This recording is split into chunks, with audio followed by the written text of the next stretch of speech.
What's happening, everyone? Your sock monkey here. You joined me. I am sitting in traffic, coming home from work, and also I stopped off at a little Japanese market on the way home. But that's not really the point of this video. The point of this video is I wanted to talk about, and I will insert photos later of all of the cars that I've had, and some of you know the backstory about them, some of you don't. If you're new to this channel, you probably might not know the backstory of all my cars. So I got my license later in life. I'm 39. I'm going to be 40 next year.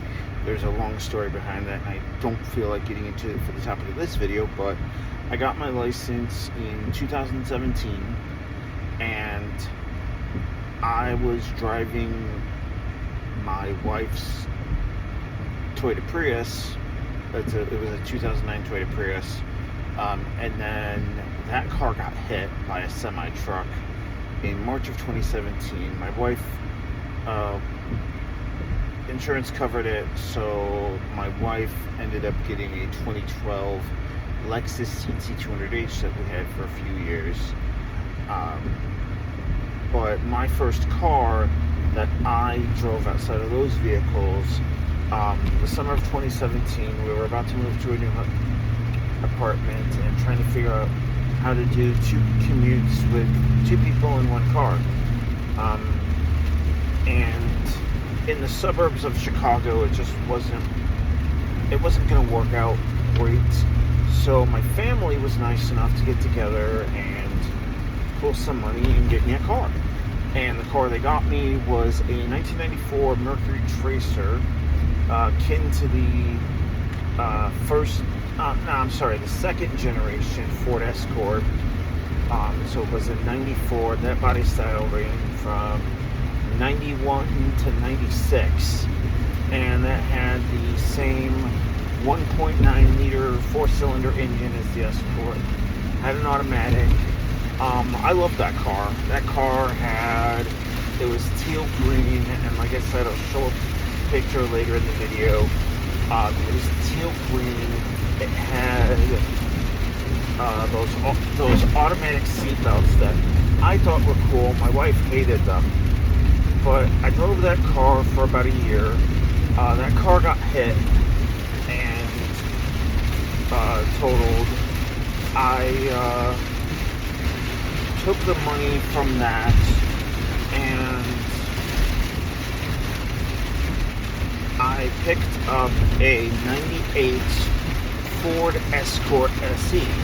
That one was blue, gray cloth interior, had the 2-liter SPI engine that was just basically a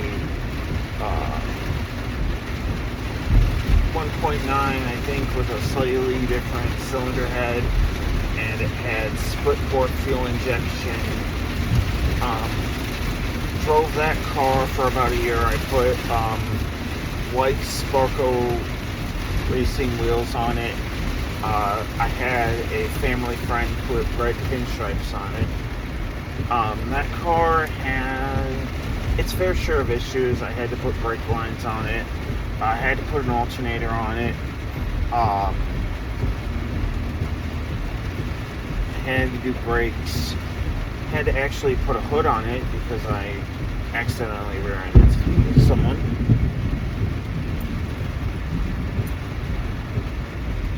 Okay. Had to put a brake bumper on it for the pedal, and thanks to 0 to 60 car reviews, he was the one who showed me how to replace that, because he made a video on it on his Escort ZX2. Died, or it had the same problem. But drove that car for about a year. The wrist pin in the engine went, which is supposedly a very common failure point on those Escorts. So ended up getting some money together and replacing that car with a 2002 Kia Rio that was in a pale gold color. I affectionately named that car Goldie. That car had a emissions check engine light from day one. That thing was a rust bucket, but actually got reviewed on the Shooting Cars YouTube channel. So I will put a link to that in the description, and you all can check that out. See what my old car looked like. Drove that car for a little over a year. That car, I did food delivery and going to odd jobs throughout COVID, throughout 2020, throughout COVID with that. And then that car, I apparently blew a tire, and it was so bad that it screwed up the front fender, and I, just not knowing any better, tried to limp the car home. It died at a stoplight.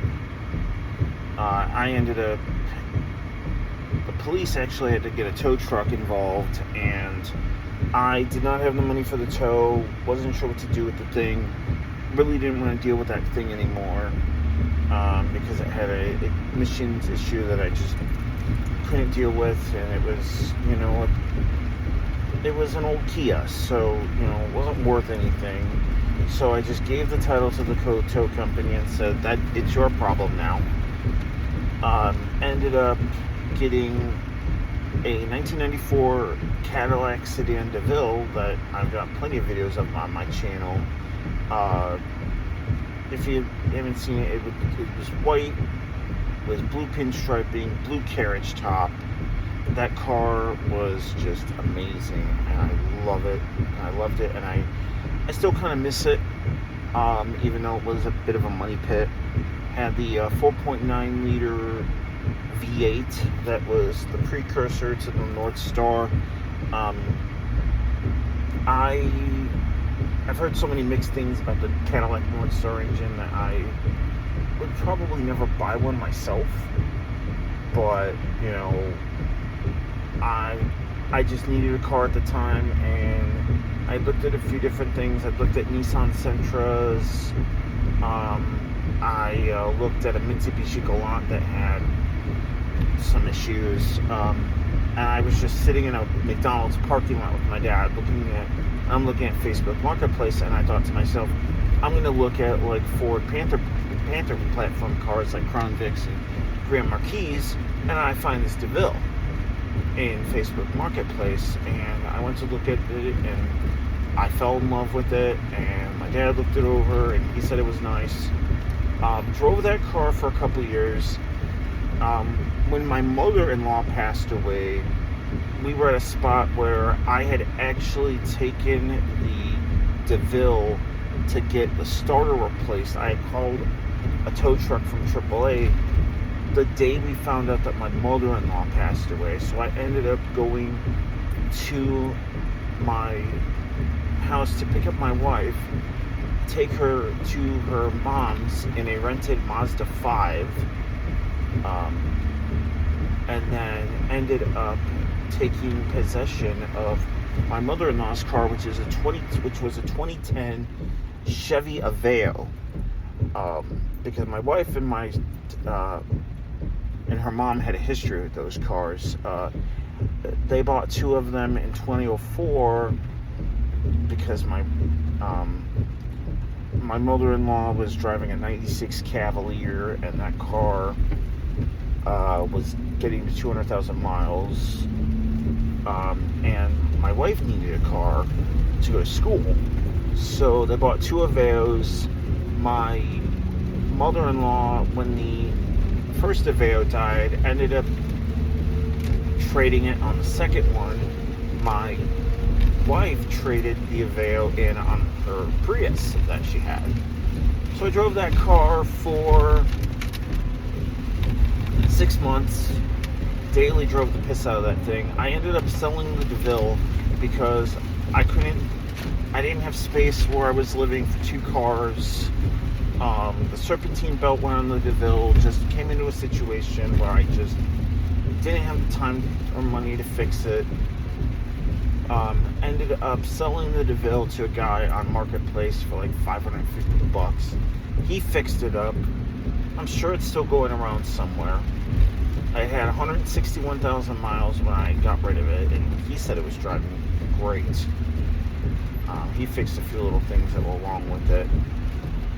Because, of course, for my luck, I sell to a mechanic who knows what he's doing. So, ended up driving the Aveo. The head gasket went on it. I didn't know that the frickin' water pump was leaking. If I had known that, I would have fixed the damn water pump. I took it to a repair shop. They told me it was just a hose. And then when the head gasket was leaking, it was just too far gone.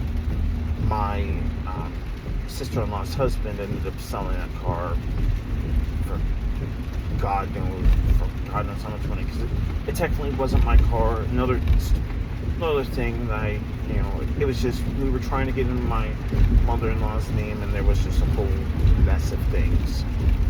So got rid of the Aveo, and then my wife came into some money, and I persuaded her that we needed another car with some of this money. So I bought a 2011 Honda Accord EX that I had from 2024.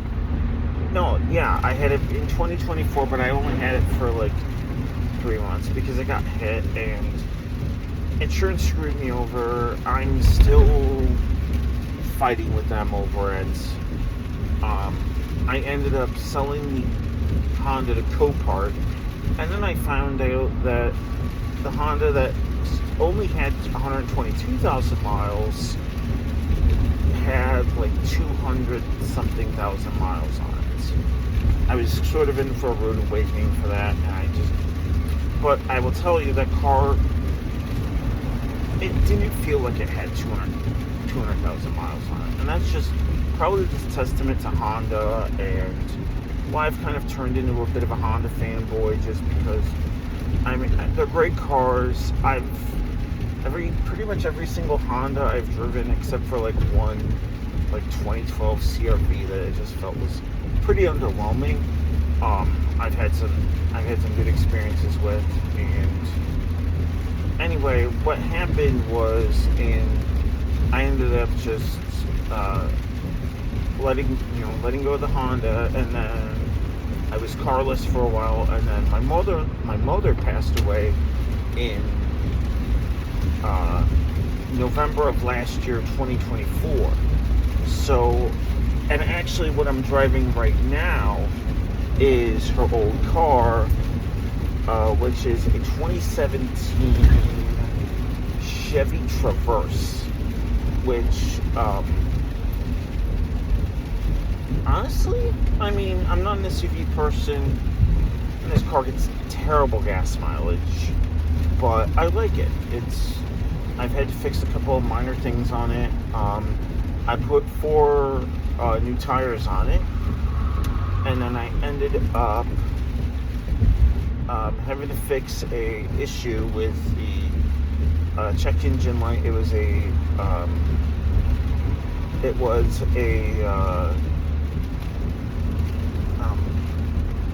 purge valve on the engine and the emissions. Because I live in Chicago. Chicago requires emissions testing. I actually took that car to a friend of mine who works at a GM dealer in Elgin, Illinois. He was able to get that fixed under a General Motors special warranty. And then I've been driving this car since March. And I've put about 8,000 miles. I've put about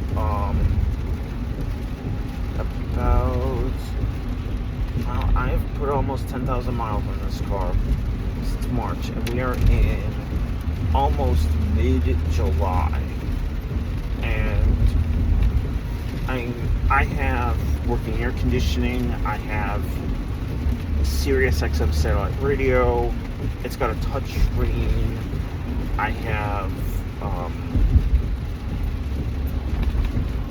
I don't need 7 passengers, but you know, it's nice to have them. I've got some nice cargo space, which I've used to actually help a friend move. And you know, of course, I'm hoping this car lasts me a good while. But being that it is a 8-year-old GM product, and GM products don't really tend to age well, so I'm just obviously just wondering.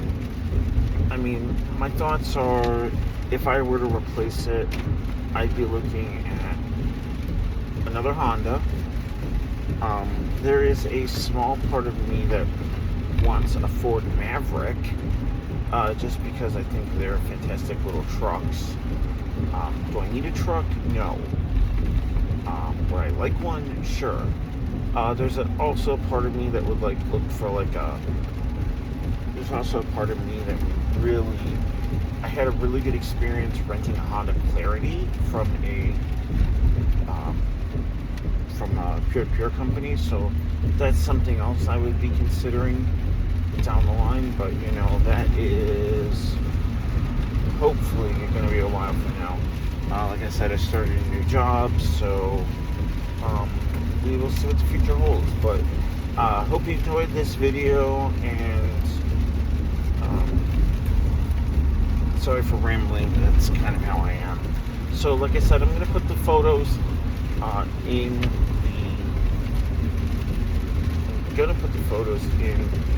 the video, and take care, and we'll talk later.